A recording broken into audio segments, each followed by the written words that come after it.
Oke,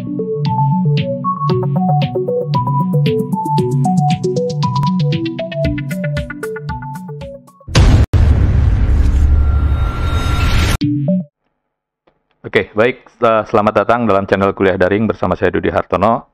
Kali ini kita berada dalam kelas komunikasi politik. Pada sesi kali ini saya akan membincangkan tentang komunikator politik. Siapa komunikator politik? Bagaimana dan apa saja karakter dari seorang komunikator politik? Oke, sebelum lebih jauh saya menguraikan tentang materi ini, seperti biasa, saya ingatkan, silakan subscribe bagi yang belum subscribe, centang tanda lonceng, dan beri komentar atau like. Oke, terima kasih. Baik, kita masuk pada materi.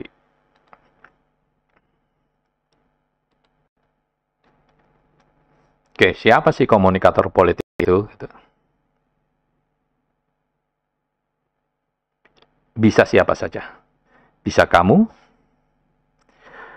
kita, saya, ataupun siapapun, sejauh dia berbicara atau membicarakan urusan politik. Baik itu dalam obrolan resmi, formal, ataupun non-formal. Obrolan di kafe, warung kopi. Ya, jadi siapapun bisa menjadi komunikator politik ketika dia berbicara tentang pesan atau materinya berkaitan dengan isu politik. Oke. Namun, yang utama dari para pemain politik atau dalam hal ini komunikator politik adalah tentu saja para pemimpin politik, pejabat pemerintah, gitu. Kenapa? Karena mereka aktif menciptakan pesan politik untuk kepentingan politik mereka. Ya, jadi komunikator utamanya dalam khasanah komunikator politik adalah para pemimpin politik atau pejabat pemerintah. Ya tentu saja termasuk di dalamnya adalah anggota parlemen, gitu kan. Presiden, bupati, menteri, dan sebagainya. Komunikator politik, ya, para pemain atau komunikator politik utama itu memainkan peran sosial yang sangat penting. Kenapa? Karena dia akan melakukan pembentukan opini publik.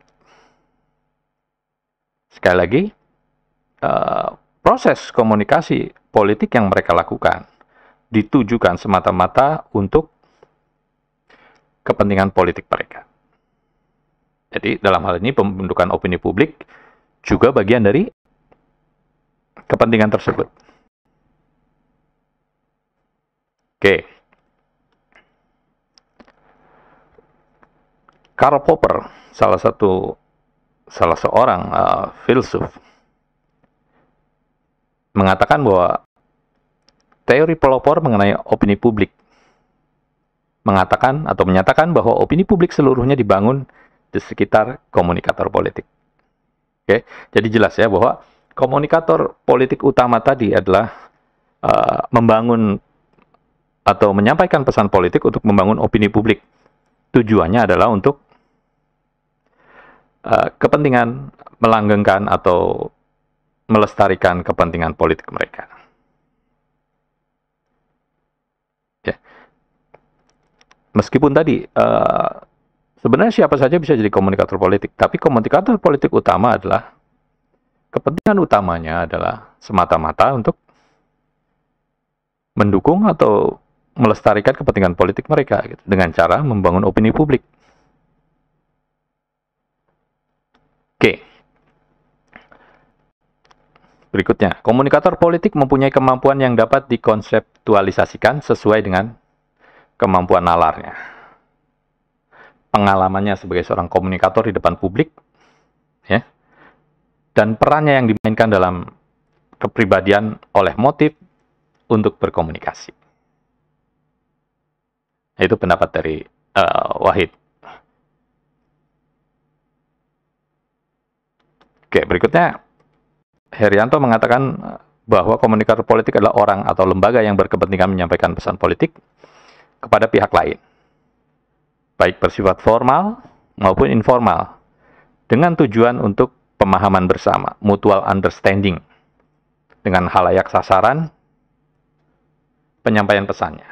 Jadi yang harus digarisbawahi adalah adanya mutual understanding, kesepahaman bersama antara si pemberi pesan komunikator politik tadi dengan khalayak audiensnya. Biasanya kalau anggota legislatif gitu, kalau berkampanye di daerah pemilihannya, nah ini dia harus bisa menciptakan pemahaman bersama, sehingga apa yang dia mau tentu saja bisa ditangkap oleh audiensnya untuk selanjutnya mengikuti apa yang dia inginkan. Dalam hal ini umpamanya memilih di bilik suara gitu, untuk dia gitu.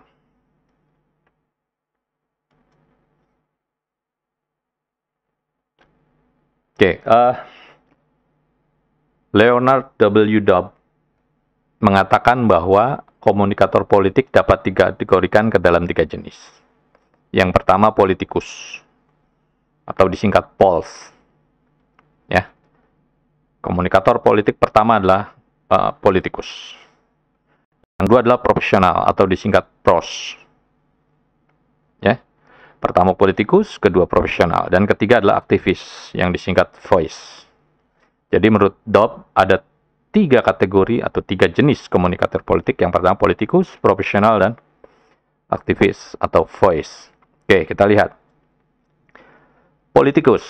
Daniel Katz membedakan politikus menjadi 2. Pertama partisan, yang kedua ideolog. Partisan itu siapa? Partisan adalah mereka, orang-orang yang identifikasikan dirinya sebagai wakil kelompok.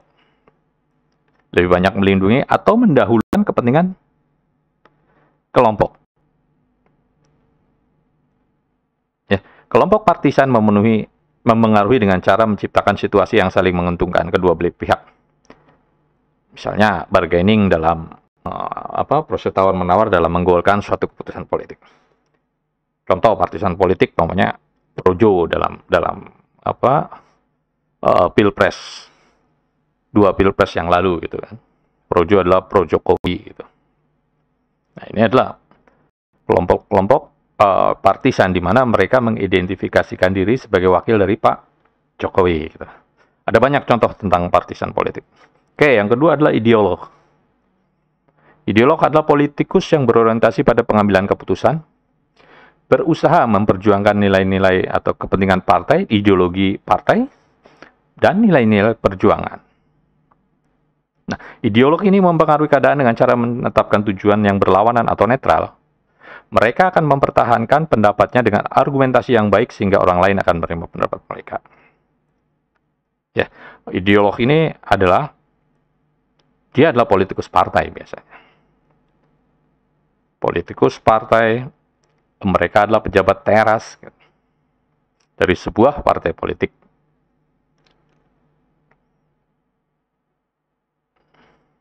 Oke, tadi Katz membedakan politikus menjadi 2, partisan dan ideolog. Oke, sekarang kita lihat pada komunikator profesional. Ya, komunikator politik tadi kan ada 3. Politikus, profesional, dan voice atau aktivis. Nah, dalam komunikator profesional juga dibedakan menjadi 2 jenis. Yang pertama adalah promotor. Siapa promotor? Dia adalah orang yang dibayar untuk mendahulukan kepentingan klien. Meskipun dia harus mengesampingkan kepentingan pribadinya, bahkan bertentangan dengan hati nuraninya barangkali. Meskipun kemudian subjektivitasnya juga tidak benar-benar hilang. Hanya saja dia sekali lagi mendahulukan kepentingan klien. Siapa sih orang-orang ini? Gitu. Juru bicara biasanya. Juru bicara kepresidenan, juru bicara keluarga, juru bicara partai politik, juru bicara lembaga, institusi, gitu. Atau personal periklanan, orang-orang di advertising. Ahli polling, manajer kampanye, dan jenis profesi lainnya menggantungkan tugasnya pada kemampuan berkomunikasi. Oke, contoh ini Bapak Febri Diansah, dia merupakan juru bicara dari ya dia acap kali harus mengesampingkan kepentingan pribadinya atau sesuatu yang bertentangan dengan hati nurani, tapi dia harus menyampaikan apa yang menjadi keputusan lembaganya. Sehingga ketika pertentangan itu semakin menguat, orang tersebut tidak tahan, ya dia bisa memilih untuk mengundurkan diri atau mengakhiri kontraknya dengan orang yang membayarnya. Oke, yang kedua adalah profesional itu selain promotor adalah jurnalis. Ya, jurnalis adalah wartawan, mereka yang bekerja pada media, televisi, radio, online, gitu.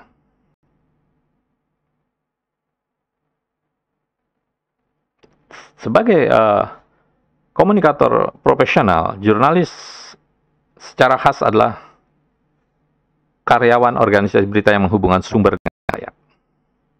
Ya, sumber informasi dalam hal ini tentu saja berkaitan dengan politik. Dia menulis, kemudian dia sampaikan kepada khalayak.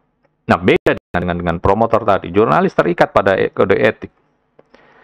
Dia tidak boleh memihak. Dia harus netral, berpijak pada fakta, kebenaran faktual. Ya, meskipun kita juga bisa paham bahwa media tentu punya agenda setting. Media punya cara untuk memframing sebuah berita sesuai dengan kebijakan politik redaksinya. Tapi semata-mata jurnalis atau wartawan itu harus berpijak pada fakta yang objektif. Oke, yang terakhir, komunikator yang disebut DOP itu adalah aktivis. Aktivis siapa? Mereka adalah orang yang terlibat dalam politik maupun komunikasi, meskipun dia tidak menggantungkan nafkahnya kepada kedua bidang itu. Contoh, ya aktivis mahasiswa, gitu. LSM, ya, gerakan demokrasi lainnya, gitu. Opinion leader, ini aktivis. Dia tidak terikat pada lembaga tertentu, dalam hari ini adalah partai politik. Gitu. Dia menyuarakan kritik, ya. Dia berperan sebagai watchdog seperti halnya juga media massa terhadap kebijakan-kebijakan yang dibuat oleh pemerintah. Oke, next. Nah, untuk menjadi seorang komunikator politik, menurut Tetian Siopo, ada 4 hal atau ada 4 komponen yang harus dipunyai oleh seorang komunikator politik. Yang pertama adalah kredibilitas. Ya, kredibilitas ini penting. Dia menguasai nggak bidang tersebut, kredibel nggak, menguasai, dia punya pengetahuan yang luas, gitu. Ya, dapat dipercaya atau tidak, gitu. Ini menyangkut kredibilitas. Kemudian attractiveness, ya, ini tentang menyangkut pembawaan dia, cara dia berbicara, menyampaikan pesan, terstruktur atau tidak, gitu kan? Gaya bicaranya seperti apa, nadanya. Kemudian yang ketiga adalah similarity. Similarity terhadap isu yang dia sampaikan. Bagaimana seorang komunikator politik mampu mendekatkan dirinya dengan audiens terkait isu yang ada. Nah, yang terakhir adalah komunikator power. Ini tentu saja terkait dengan kedudukan dari si komunikator politik tersebut. Apakah dia presiden, ketua partai politik, anggota legislatif, dan sebagainya. Ini sangat menentukan dalam mendistribusikan pesan. Ya. Oke, baik. Itu saja materi yang bisa saya sampaikan pada sesi kali ini. Terima kasih. Sampai jumpa pada pertemuan berikutnya. Jangan lupa